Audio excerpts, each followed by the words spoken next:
Puji Tuhan, saudara. Saudara harus benar-benar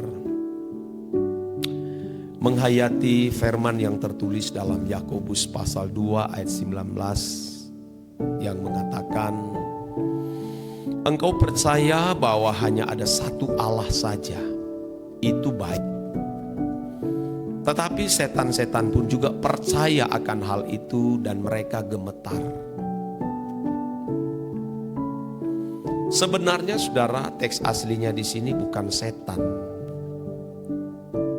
melainkan roh jahat, daimonia, bukan diabolos. Sedangkan setan atau iblis itu teks aslinya adalah diabolos. Itu adalah penghulu atau pemimpin besar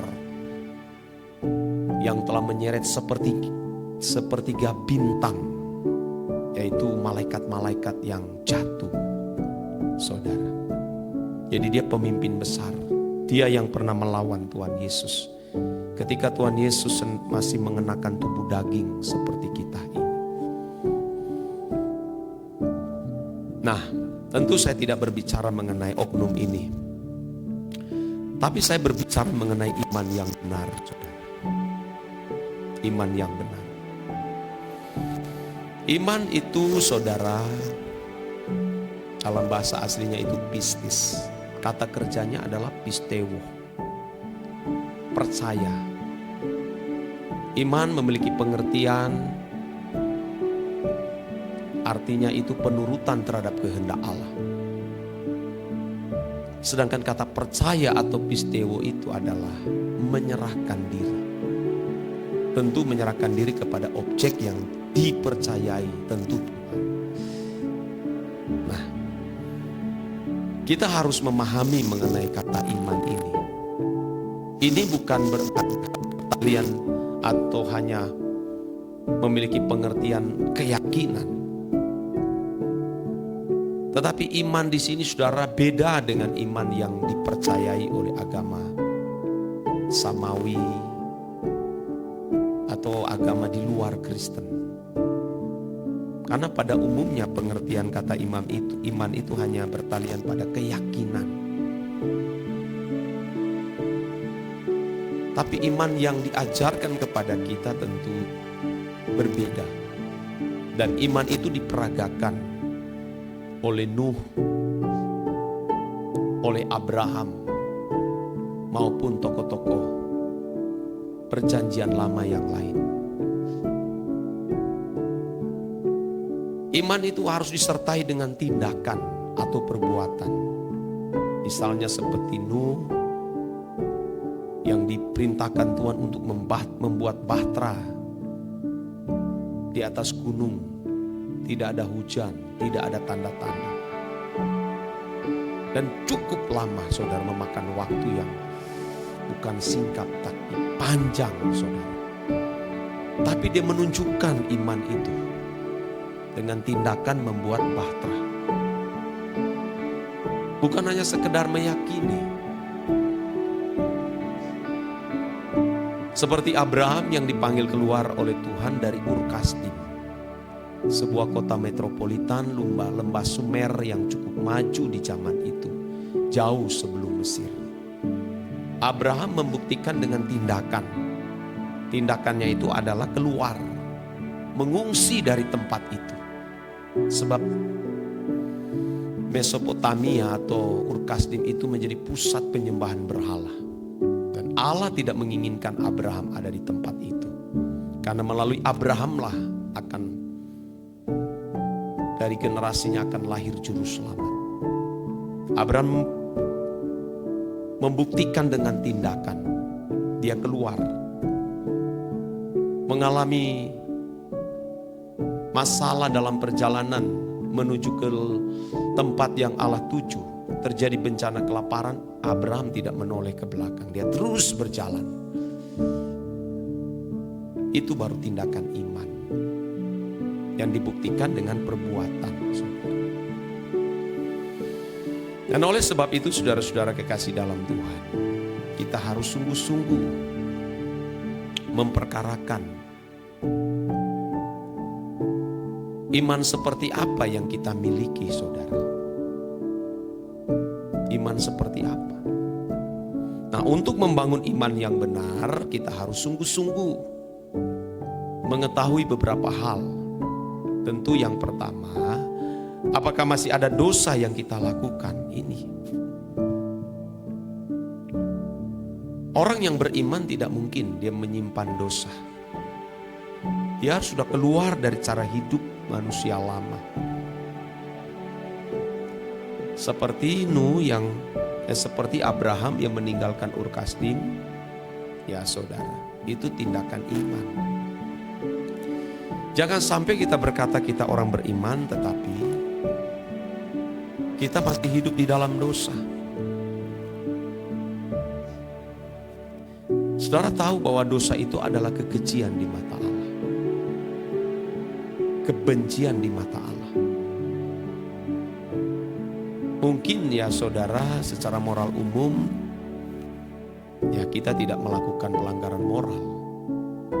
Tidak berzina, tidak merokok, tidak minum minuman keras, tidak judi, tidak suka berkelahi, bertengkar. Tetapi saudaraku, tanpa disadari, percintaan dengan dunia itu juga dosa. Itu meleset hamartia. Karena Allah tidak menginginkan ada kekasih yang lain di dalam hidup kita, di hati kita ini. Itu sudah dosa. Kita saja merasa memiliki kebahagiaan kalau memiliki barang-barang.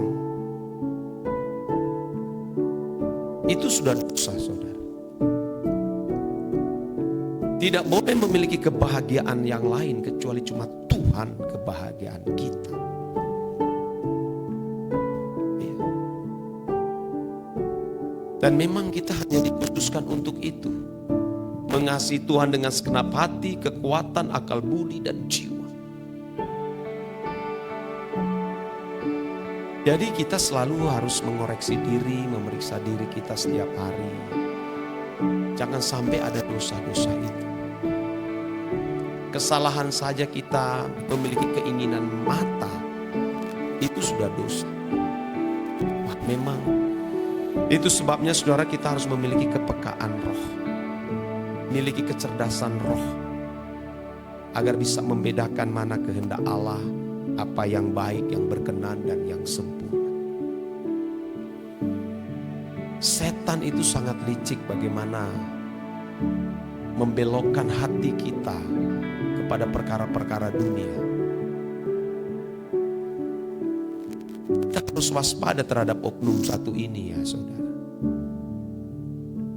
Yang kedua adalah, apakah masih ada kesenangan dalam diri kita selain menyenangkan Tuhan? Apakah ada kesenangan dalam diri kita selain menyenangkan Tuhan?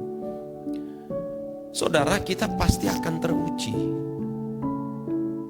Apakah hati kita kepada kesenangan-kesenangan dunia atau kepada Tuhan kesenangan kita?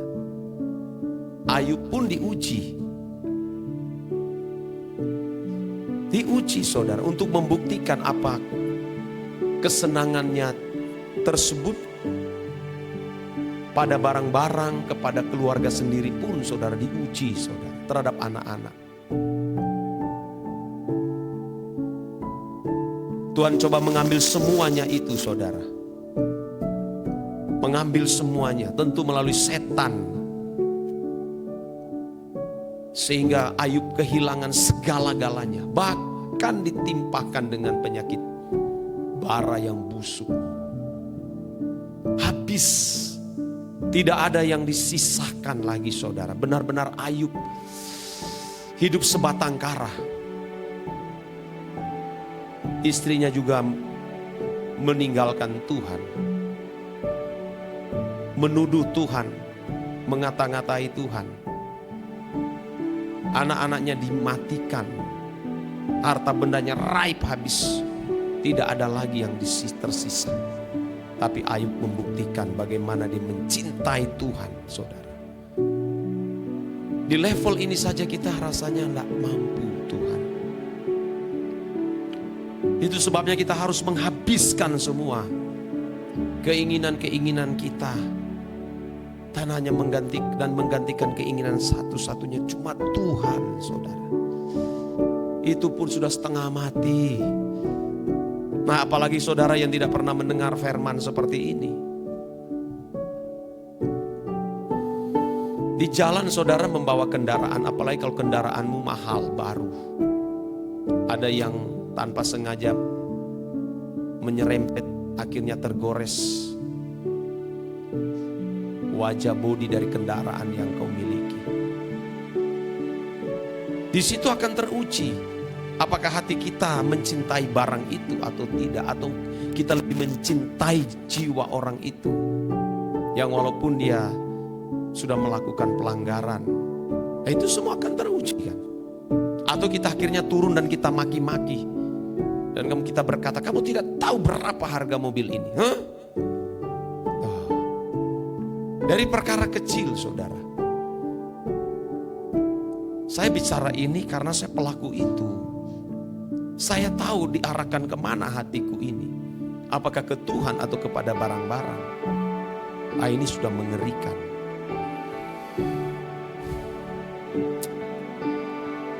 Dan yang ketiga itu adalah motivasi. Ini penting, saudara. Motivasi hidup kita harus satu, yaitu melayani Tuhan. Menyenangkan hati Allah. Nah, salah satu motivasi yang tidak tepat dalam hidup adalah ketika seseorang tidak memberi yang terbaik untuk Tuhan. Anda lihat Ananias dan Safira? Mereka hanya memberi sebagian. Tuhan tidak butuh sebagian itu. Seluruh hidup itu milik Tuhan. Jadi tidak ada lagi mengenal 10%.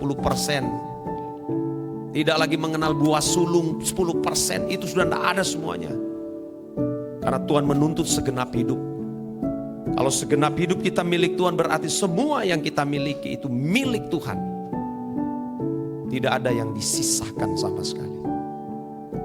Oleh sebab itulah saudara-saudara, berjuanglah. Karena tidak mudah untuk masuk ke kerajaan sorga. Milikilah iman yang benar. Amin. Mari kita berdoa. Terima kasih Bapa.